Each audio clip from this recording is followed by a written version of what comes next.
Tonight, Labour Party presents additional INEC documents from 17 states as exhibits before the Presidential Election Tribunal to challenge President Bola Tinubu's victory in the February election. Presidential candidate of Labour Party, Mr. Peter Obi, says although he supports the removal of fuel subsidy, he would have done it in a different way if he was the president.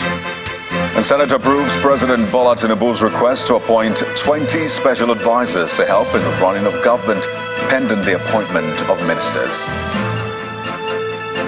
On Business News tonight, World Bank forecasts Nigeria and sub-Saharan African economies' growth to slow to 3.2%, global economy 2.1% by the end of this year.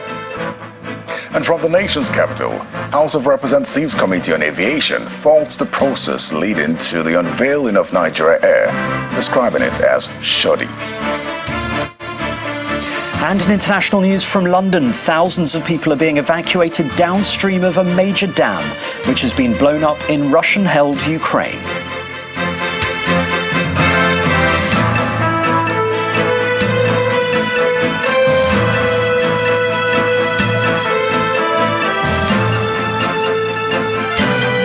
We begin at the Presidential Election Petitions Court sitting in the nation's capital, Abuja, where the Labour Party presidential candidate, Mr. Peter Obi, today tendered additional certified true copies of INEC documents from 17 states.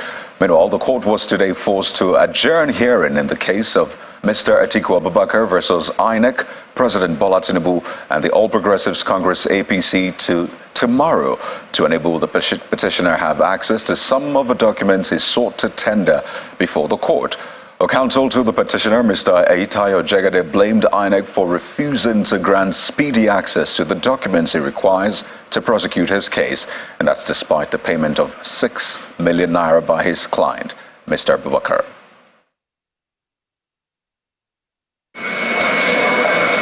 Mr. Eyitayo Jegede leaves other members of the PDP and Atiku Abubakar's legal team as the tribunal resumes hearing in the case of Atiku Abubakar versus INEC, President Tinubu, and the All Progressives Congress APC. The petitioner's counsel informs the court that he intends to tender as evidence certified through copies of forms EC8A obtained from INEC. However, midway into his presentation of some of these documents from 10 local government areas in Kogi State, the court identified some lapses, forcing it to adjourn to Wednesday, June 7, to enable the prosecuting counsel to have access to the proper document. We have to formally request INEC to provide the documents that we need for prosecution of our petition. We have gotten some, we have not gotten the others, and we have issued the normal processes to compel them to produce these documents. Once we have them, we proceed. Next on the schedule is the case of Mr. Peter Obi versus INEC, President Tinubu, and the All Progressives Congress APC. The petitioner is physically present as his counsel tenders more documents from the Independent National Electoral Commission, INEC. The documents are election results collated at local government levels from 17 states. Polling unit results have been admitted in evidence completely for the states we are challenging, same as from EC8Bs, which is what the election results. The other one that is outstanding will be the Cs and Ds, which will tender tomorrow. Don't mind the number of witnesses listed.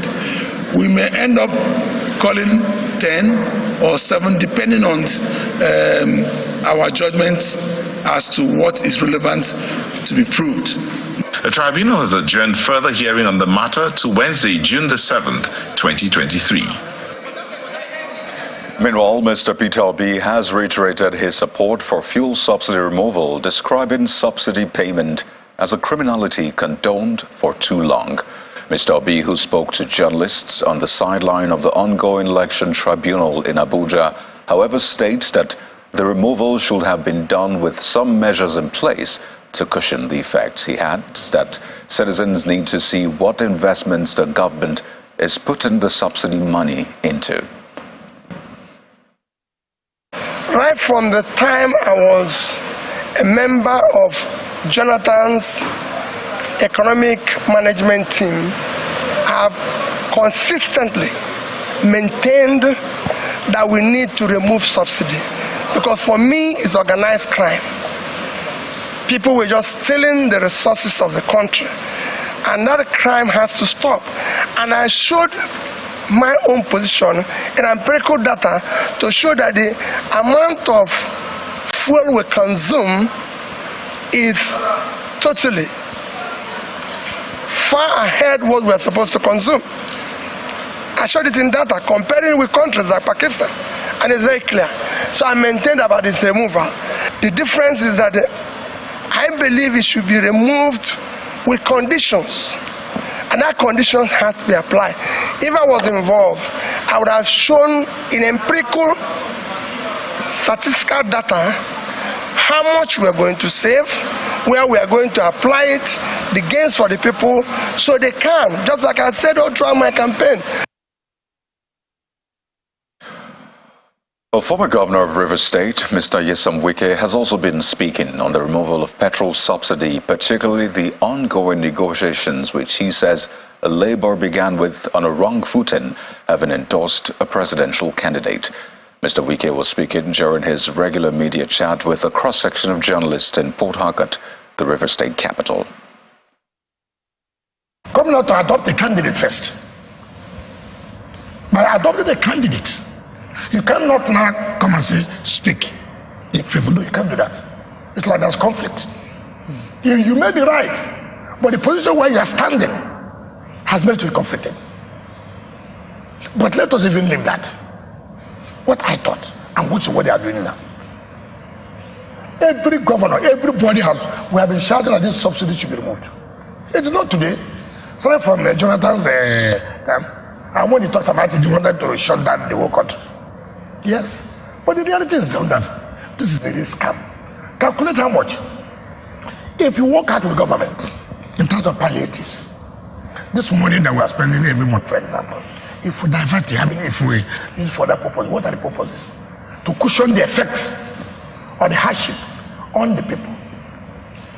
But again, I don't want to believe that the only masses, when Labour talks about masses, it's only civil servants. I don't want to believe that. And that's a mistake they're making. Labour can't speak for me. Labour can't speak for those who are not working.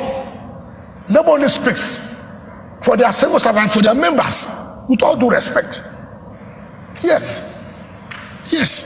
There are a lot of people who are suffering, who don't have work.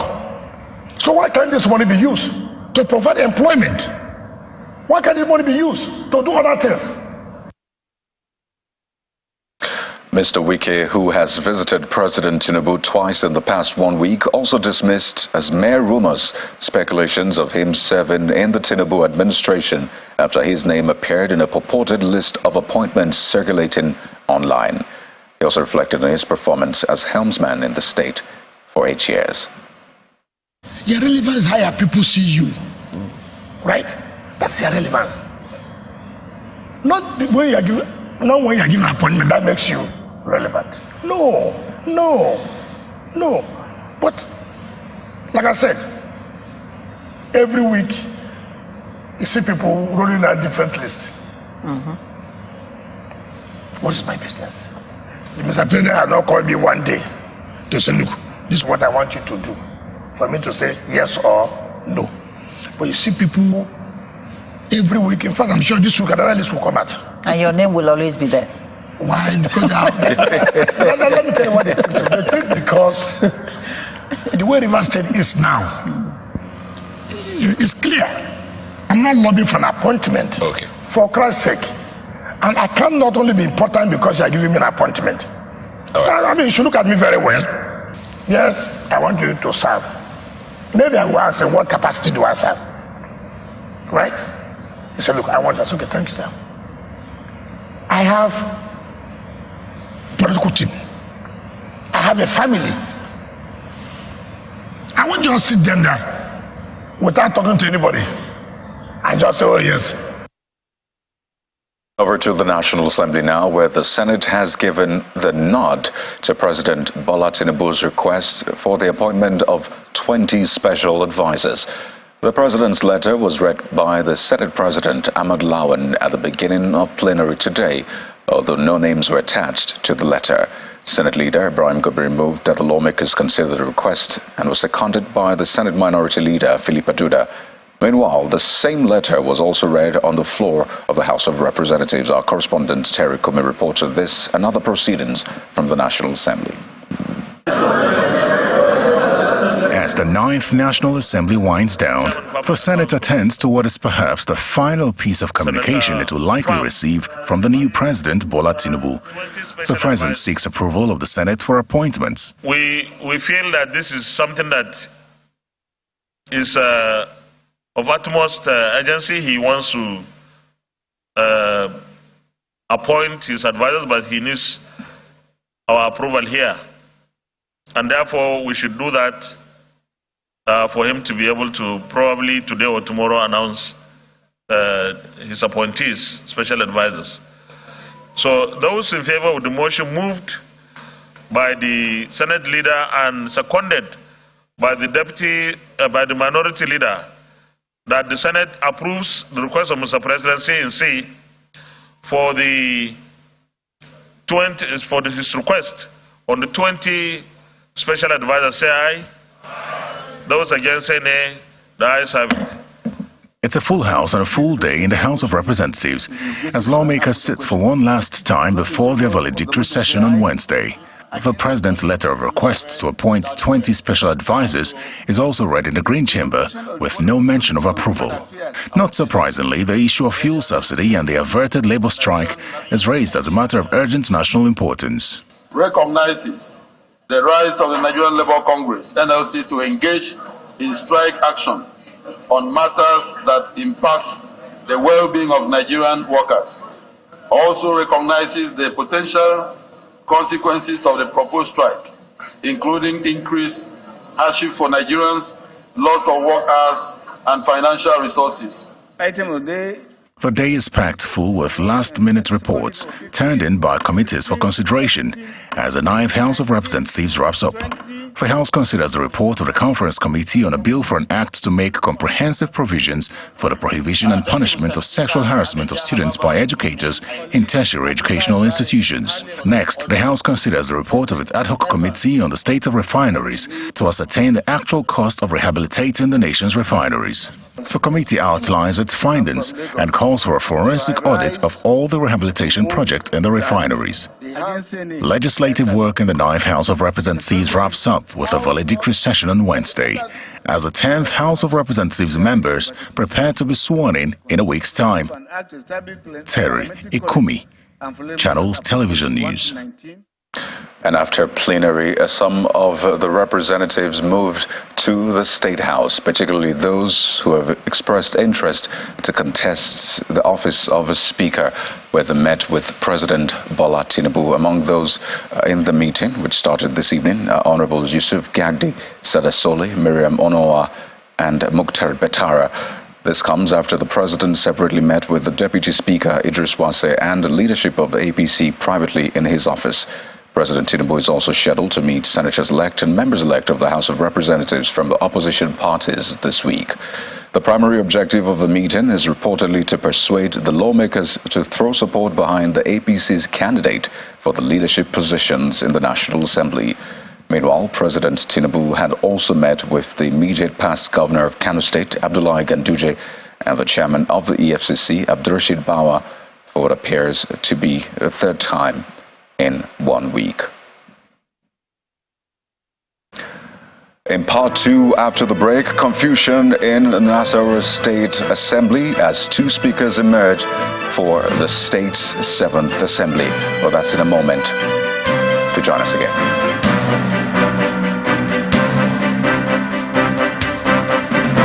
Welcome back. If you've just joined us, you're watching the News at 10, live on Channels Television. A reminder of our main stories. Labour Party presents additional INEC documents from 17 states as exhibits before the Presidential Election Petition Court to challenge President Bola Tinubu's victory in the February election. Presidential candidate of Labour Party, Mr. Peter Obi, says although he supports the removal of fuel subsidy, he would have done it in a different way if he was the president. The Senate approves President Bola Tinubu's request to appoint 20 special advisors to help in the running of government pending the appointment of ministers. and thousands of people are being evacuated downstream of a major dam which has been blown up in Russian-held Ukraine.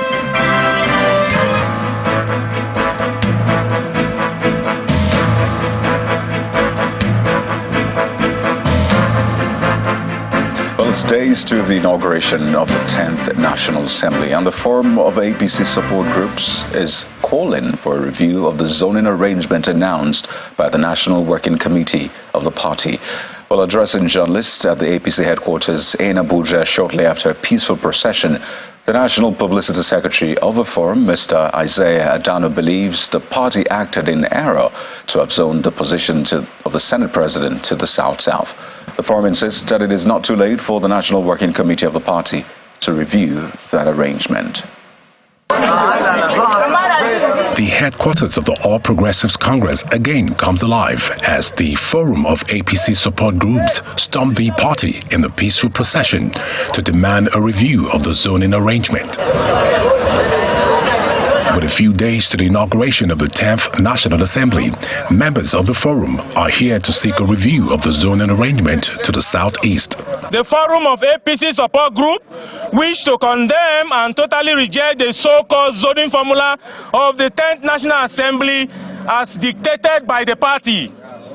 What is more worrisome is the fact that the party in error went ahead to microzone names to specific persons. This we consider is not in the spirit of party inclusivity. We therefore suggest that party consult widely among the stakeholders and especially the National Executive Committee to be able to do this in the spirit of fairness, goodwill, equity and justice. The party must maintain that logo which they had had, and I feel it is the justice and unity and peace that the party stand for. At the Unity Fountain, civil society groups under the aegis of the Coalition of Concerned Niger Delta Stakeholders also converged to seek a review of the zoning arrangement to the north for the sake of equity and balance. It is only reasonable and wise that the South should practice what we call federal character policy. If you have A and you have B, there is no need having it all. You have the judiciary, you have the executive. It is necessary to balance the equation that the northern part of Nigeria should be carried along. As the agitations for the review of the zoning arrangement continues, senators-elect remain undaunted as they canvass for votes ahead of the inauguration by President Tinubu. Rather unusual scenario playing out in Nasarawa State, where the 7th State Assembly is starting off on a rocky note with the emergence of two speakers, Ibrahim Balarabe and Daniel Ogazi, both from the western zones of the state, are the two speakers. Both factions, who are members of the All Progressives Congress, held their inaugurations and elections separately. Our correspondent Halima Gayam reports. Tuesday, June 6, was scheduled for the inauguration of the 7th Nasarawa House of Assembly, after which a speaker, deputy and other leaders are expected to be elected. However, as at 6 a.m., the acting clerk announced a postponement, citing security concerns. Owing to this announcement, security personnel barricade the House of Assembly, forcing some members and their supporters to lay siege for hours. The Speaker of the 6th Assembly is vying to return, and Daniel Ogazi, also from the Western Zone, is in the contest. Supporters of Mr. Ogazi, who is leading 12 members of the Assembly, block the entrance for hours. Mr. Ibrahim Balarabe and 10 other members conduct the inauguration at one of the state ministries. Mr. Balarabe and Mr. Jacob Kudu are elected and sworn in by the acting clerk of the Assembly, Mr. Ibrahim Musa, to lead the 7th Assembly. By the special grace of God, we are going to work as a team. We are going to partner with the remaining two arms of government so that collectively we take the state, the state to the next level of development. However, Mr. Ogazi and 12 other members gained access to the hallowed chambers of the complex. He emerged alongside Mr. Adamu Oyanki, and sworn in by a staff of the Assembly. My colleagues here elected me and my deputy here as the Speaker and Deputy Speaker of Nasarawa State Super Assembly. Governor Abdullahi Sule later receives Ibrahim Balarabe, Jacob Kudu and other members of the faction at the government house. So while congratulating you, I would like to call on you as the new leadership of the house to find a way to work with everybody in peace. Because in Nasarawa State, we must work in peace in order for us to see the sustainability of the development that we started.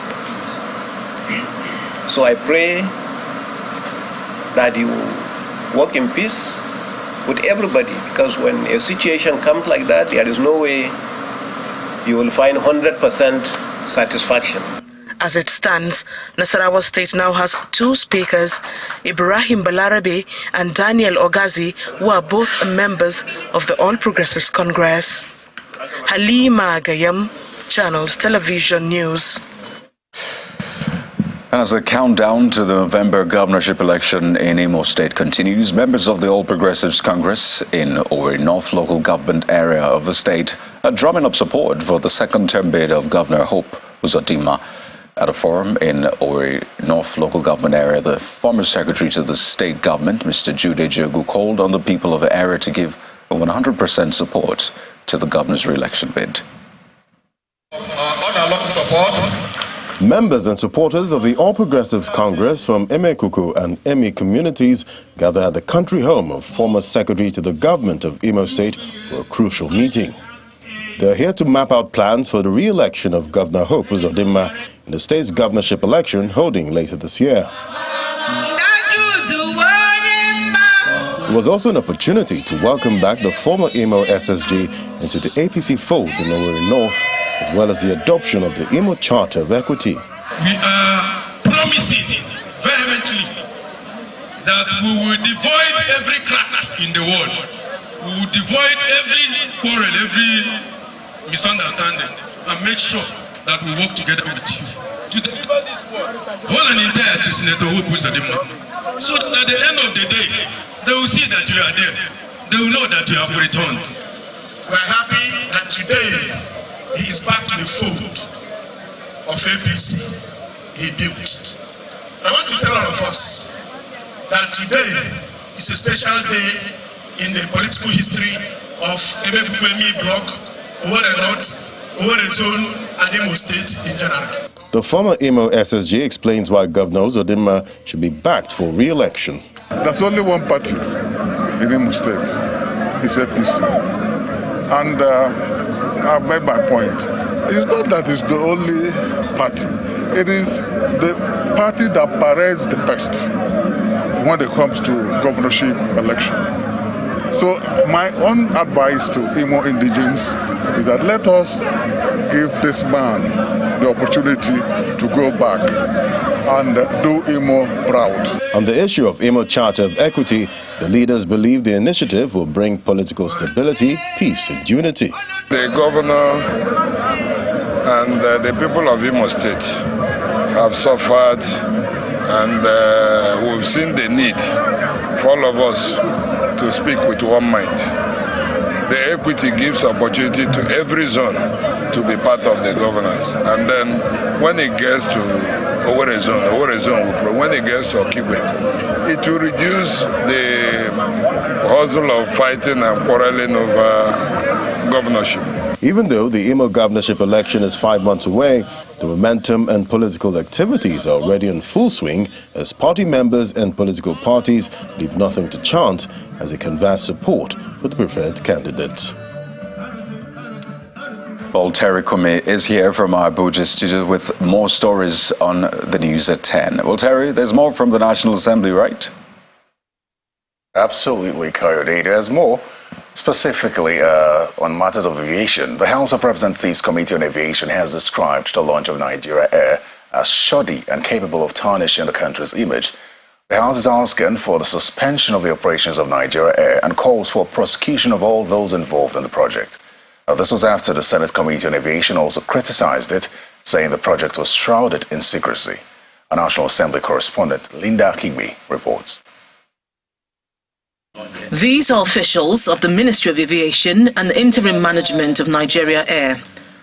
They are before the Senate Committee on Aviation to answer questions on the status of the nation's national carrier, Nigeria Air, which was unveiled during the twilight of the Buhari administration. But questions have been raised about the whereabouts of the aircraft and the status of the airline after some Nigerians traced the aircraft, noting that it returned to Ethiopian Airlines service. These senators have strong words for the representatives of the Aviation Ministry over the manner Nigeria Air was launched. The Nigeria Air project. The issue was shrouded in secrecy to the extent that it was fraudulently displayed as a new national carrier, contrary to the extant court order and international rules that strictly guided airline operations. This indeed was an embarrassment to the committee. Why will you, for whatever reason, having an interim MD, be in a hurry to unveil a national carrier on the last day of your administration? Why? But the interim managing director, Nigeria Air, says the airline was unveiled at the time it was to prove to Nigerians that the project is not a fluke. The aircraft that came in and left was a legitimate charter flight. You see, ever since 2018, all you'd ever seen about Nigeria Air aircraft were pictures, drawings, not the real aircraft. And we felt it was time to show what the real aircraft would look like. Was it reasonably necessary? You know, you have to take this to take taxpayers' money and charter an aircraft all the way from Ethiopia to come here and for unveiling, if the purpose is just to show Nigerians how the aircraft is going to. We have had the pictures on social media when it was unveiled in Fambro. He also clarifies what he says are misconceptions of the status of a national carrier. We haven't got a license yet to operate. If you had asked me the question, I could, not you, I mean if the social media had asked me the question, I would have said, we haven't got to that stage yet. We are not at the point of operating the airline yet, at all. The representatives from the Aviation Ministry and Nigeria Air then proceed to the House of Representatives to meet with the Lower Chambers Aviation Committee. The committee chairman says members do not support the launch of the airline because of a lack of supporting and necessary documents. We are not part of the launch and we do not support the launch, especially at a time issues are yet to be cleared. The committee hereby resolved to 1. Direct the Federal Ministry of Aviation and its partners in the Nigeria Air project to immediately suspend any operations regarding to Nigeria Air and every other action with respect to Nigeria Air. The committee further advises that the Federal Ministry of Aviation, with its agency, the NCAA, should designate some Nigerian indigenous airlines as carriers to take advantage of bilateral air services agreements entered into by Nigeria, pending when a viable national carrier comes on board. Linda Akibi, Channels Television News. The governor of Sokoto State, Ahmed Aliyu, has visited Bilingawa, where bandits attacked and killed 35 people and destroyed property worth millions of naira over the weekend. The governor, who was accompanied by heads of security agencies, lawmakers, the Sultan of Sokoto and other traditional rulers in the state, condoled with the people over the unfortunate incident and assured them that the government, in collaboration with security agencies, has set in motion modalities to put an end to the security challenges bedeviling the state. The governor also made cash donations and gave food items to families of victims and survivors, most of whom are being cared for at different hospitals in Gwadabawa and Wamako local government areas. We are here to express our deep condolences to the families of the victims of the very unfortunate incident, which caused or claim over 35 lives and a lot of properties and foodstuffs were destroyed in the incident. As you are aware, yesterday I had an emergency meeting with all the security operatives in the state. And inshallah, we are on top of the problem. Now, the Kaduna State Governor Obasani has been speaking about some of the challenges before him, as well as strategies to addressing insecurity in the state. Speaking during our breakfast program, Sunrise Daily, he says he strongly hopes that the Northwest governors can come together to deal with the thorny challenge and safeguard the region. That the approach by some state governors was extremely wrong.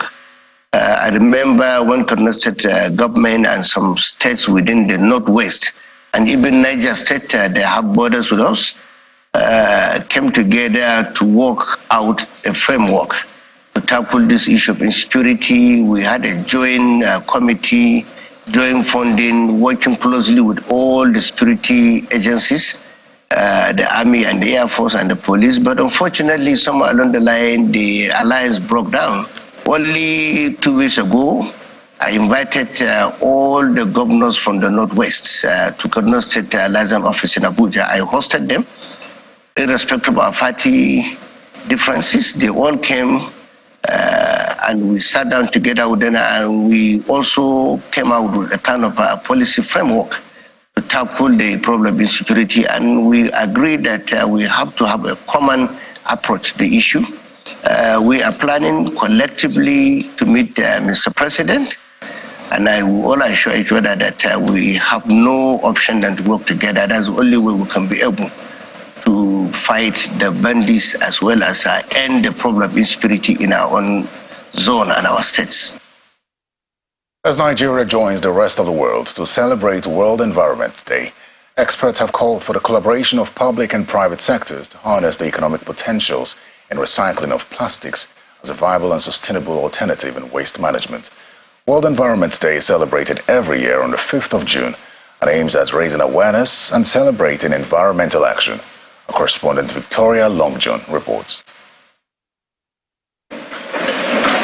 Solution to plastic pollution is the focus for the 50th anniversary of this year's World Environment Day, and the United Nations, in partnership with other environmental experts, are galvanizing ideas on how best to curb the menace of single-use plastics and protect the environment. I was upon the beach and I found out that it was... Nigeria is estimated to generate about 2.5 million tons of plastic waste annually, the highest in Africa, and only 10% of that figure is recycled. You look at the linear economy. Guest speaker, Professor Obas Ebonho, is of the opinion that recycling of plastics is a viable solution to curbing the menace.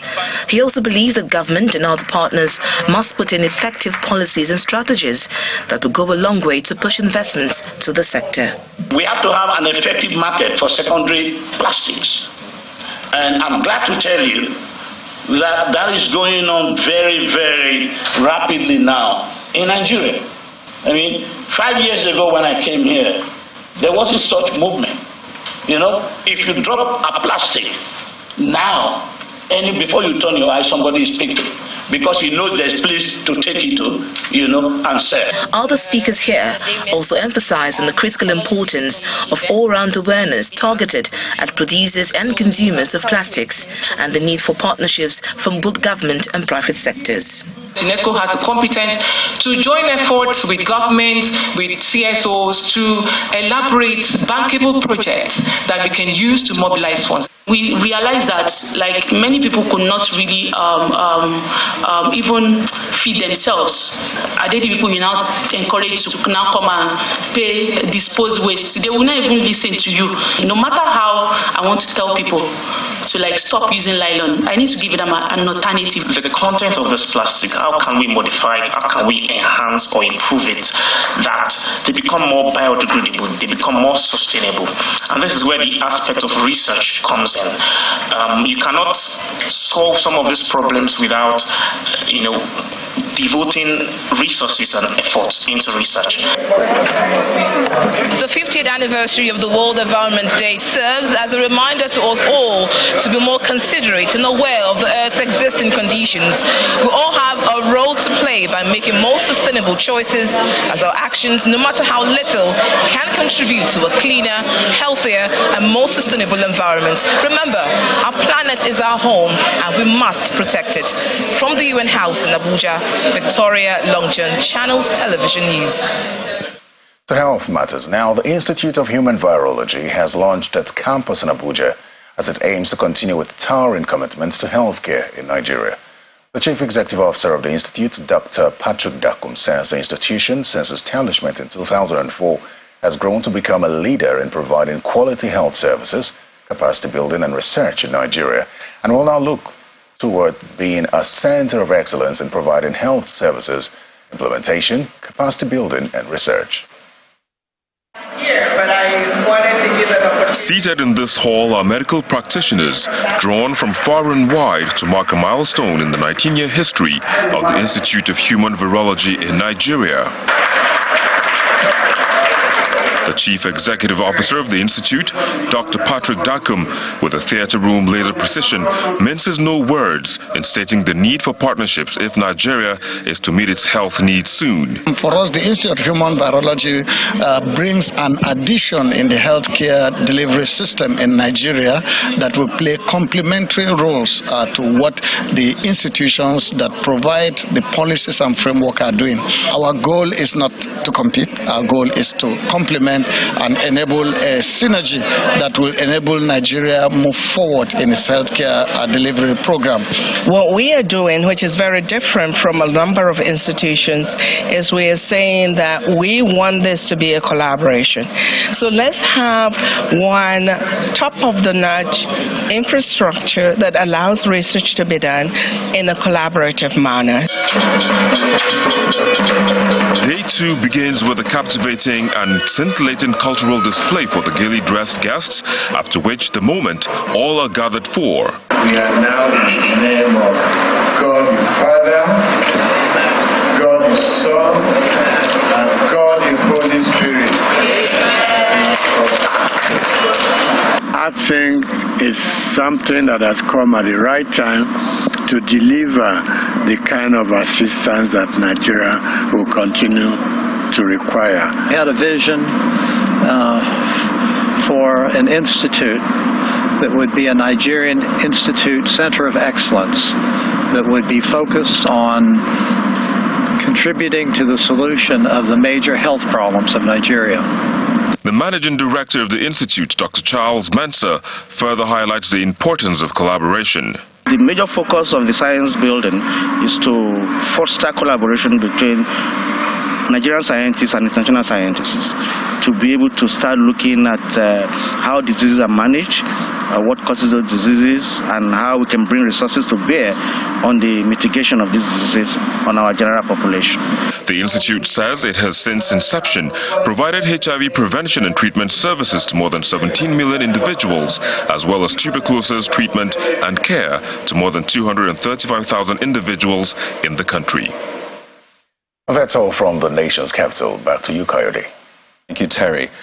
One more stop at the courts where private Nigerian airline Air Peace Limited has sued the Nigeria Labour Congress NLC and the Trade Union Congress of Nigeria TUC before the Federal High Court in Lagos over the disruption of its operations by the unions and its officers.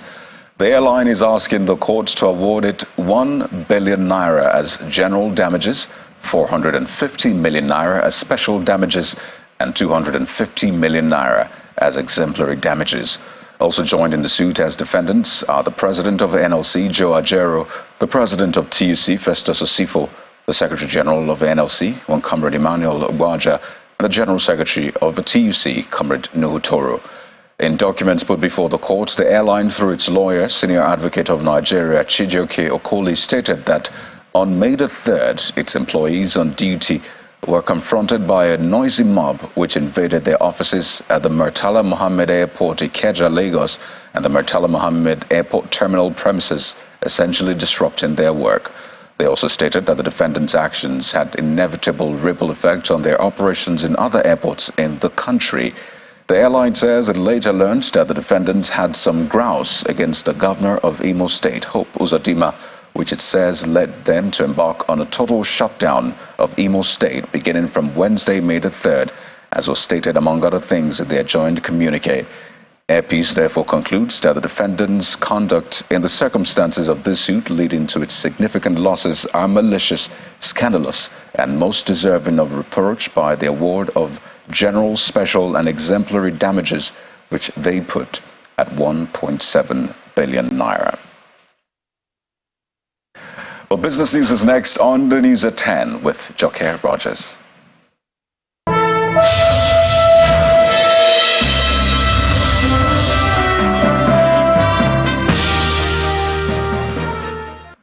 Thanks, Kaide. Welcome to Business News. A new report by the World Bank projects that economic growth for Nigeria and other countries in sub-Saharan Africa will slow to 3.2% in 2023 and rise to 3.9% in 2024.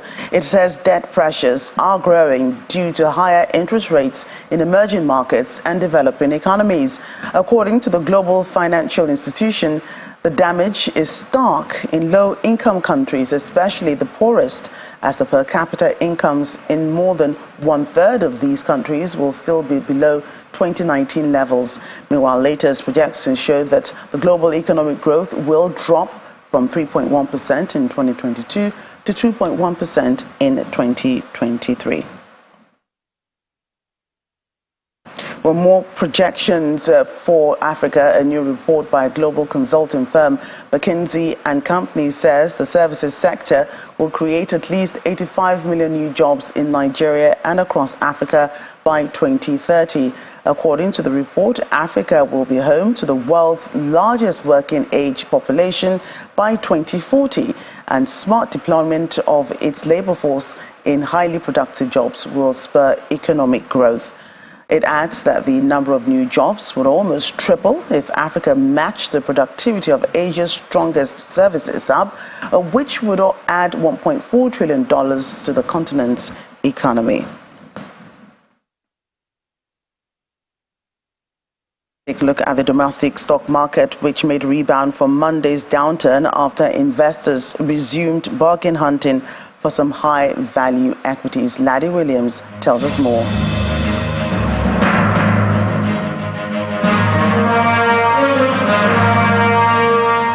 Hello and welcome to the Stock Market Report. And just like that, we're back in the green with the bulls dominating proceedings.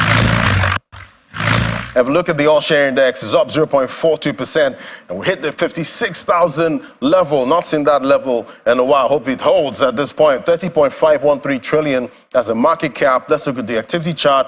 We see it's all red, volume lower than what we had yesterday, and we see value down about 70% from yesterday, 5.82 billion naira, and we see deals losing that 7,000 level, 6,165.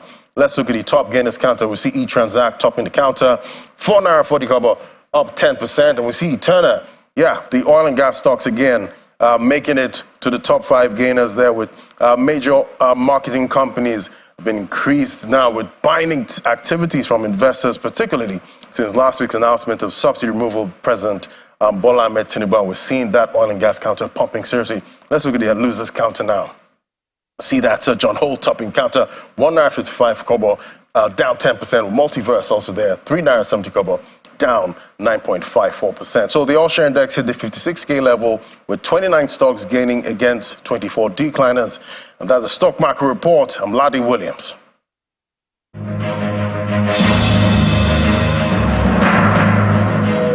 That's business news on the News at 10. Back to you, Coyote. Well, many thanks, Chuke.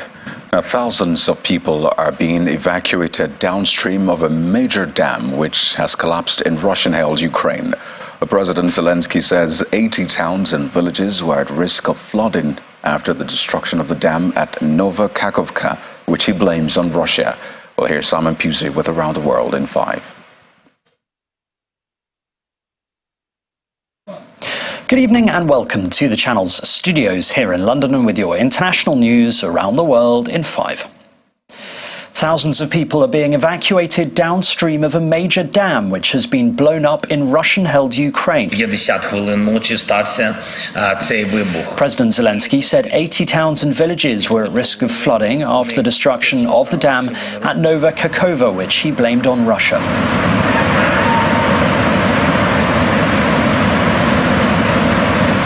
Water is surging down the Dnipro River and is said to pose a catastrophic risk to the city of Kherson, some streets and houses of which have already been badly flooded. Russia has denied destroying the dam, which it controls, instead blaming Ukrainian shelling. At least 16,000 people have been evacuated, according to Ukrainian authorities. The destruction of the Kakhovka Dam today puts thousands of civilians at risk and causes severe environmental damage. This is an outrageous act which demonstrates once again the brutality of Russia's war in Ukraine. They will be doing other similar things as well. And I would say as well that Russia has now in this war committed a large number of attacks against critical infrastructure. Therefore, this seems to be part of a pattern. 5 days after a deadly 3-train crash killed at least 275 people in India, close to 100 bodies remain unclaimed. The crash on Friday evening in the state of Odisha involved 2 passenger trains and a stationary goods train. More than 1,000 injured people were taken to hospitals for treatment. Many families say they are still looking for loved ones. Trains have restarted using the line where the crash happened, which is thought to be India's worst rail accident this century. Prince Harry has accused the tabloid press of casting him in the role of being thick and a cheat in his case against Mirror Group newspapers. He arrived at the High Court amid huge media interest.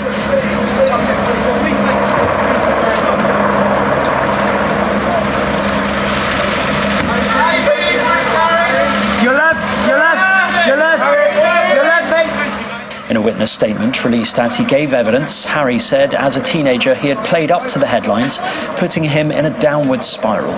He also said his voicemails had been hacked, leaving him feeling he couldn't trust anybody. He claims journalists unlawfully gathered information, which MGN denies. Shortages of food, medicines and especially water are becoming extremely acute as clashes escalate in Sudan's greater capital just 2 days after a ceasefire deal expired. Fierce fighting between the Sudanese armed forces and the rival Rapid Support Forces has intensified and spread across the greater capital area of Sudan, comprising Khartoum, Omdurman and Khartoum North, as well as in Darfur. The fighting has further exacerbated the already precarious humanitarian situation in the country. Canada is on track to face its worst ever year of wildfire destruction. The country has been battling what experts believe is the most severe wildfire season on record. About 8.2 million acres of land has already been burned. That's about 13 times more than the average over the last decade. Officials say that warm and dry conditions are forecast to persist through the end of the summer. And Apple has unveiled a much-anticipated augmented reality headset, Apple Vision Pro, in its first major hardware launch for almost a decade. Apple CEO Tim Cook said the new headset seamlessly blends the real world and the virtual world. The tech firm also announced its latest iPhone operating system, as well as updates to its MacBook Air. The headset has a 2-hour battery life and costs $3,499, considerably more than its Facebook rival sets. It will be released early next year in the United States. Being aware of your surrounding, having the person that is close to you actually materialize when you're fully immersed is huge for safety and, and personal security. I also feel that it helps with the connection that you still have with people. So you are fully immersed, but you're not cut off by your reality. And I think that sets the tone to what this technology could really be. And that's your international news around the world in 5. Now back to the channel's studios in Lagos. Well, thank you, Ayotunde. And the main news again. The Labour Party today presented additional INEC documents from 17 states as exhibits before the Presidential Election Petition Court to challenge President Bola Tinubu's victory in the February election. Also today, the presidential candidate of Labour Party, Mr. Peter Obi, said although he supports the removal of subsidy, he would have done it in a different way if he wasn't the president. And in war-torn Ukraine, thousands of people are being evacuated downstream of a major dam which has been blown up in Russian-held Ukraine. And that's the news at 10 for tonight, everyone. Thank you for watching. I am Kayode Okikulu.